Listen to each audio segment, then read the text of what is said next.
మీరు ఎప్పుడైనా ఎపిడెమిక్ అనే వర్డ్ విన్నారా? అంటే దీని అర్థం wide spread outbreak of a disease which affects large populations at the same time అని. అంటే ఒక ప్రాంతంలో లేదా సమాజంలో త్వరగా మరియు విస్తృతంగా వ్యాపించే వ్యాధి అని. అంటే ఇది సాధారణ స్థాయి కంటే ఎక్కువ మందిని ప్రభావితం చేస్తే దానినే ఎపిడెమిక్ అనే వర్డ్తో మనం చెప్పొచ్చు. అంటే ఇది కేవలం ఒక ప్రాంతంలో ఒక వ్యాధి వేగంగా విస్తృతంగా వ్యాపించడాన్నే ఎపిడెమిక్ అనే వర్డ్తో చెప్పొచ్చు. దీనికి ఎగ్జాంపుల్ చూస్తే governments took step to control the epidemic.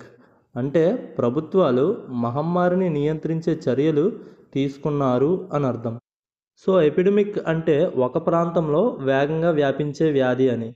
దీనికి సిమిలర్ వర్డ్ ఇంకోటి ఏంటంటే పాండమిక్. పాండమిక్ అంటే ప్రపంచవ్యాప్తంగా వ్యాపించే వ్యాధి అని. ఎగ్జాంపుల్కి కరోనా అనొచ్చు. ఇంకో వర్డ్ ఏంటంటే ఎండమిక్. ఎండమిక్ అంటే ఒక ప్రాంతంలో క్రమంగా ఉండే వ్యాధి అనమాట. సో ఆ వ్యాధి కేవలం ఆ ప్రాంతానికి మాత్రమే పరిమితమై ఉంటే దాన్నే ఎండమిక్ అంటారు. వీడియో నచ్చితే లైక్ చేయండి. మరిన్ని వీడియోస్ కోసం ఛానల్ అయితే సబ్స్క్రైబ్ చేసుకోండి. Thanks for watching.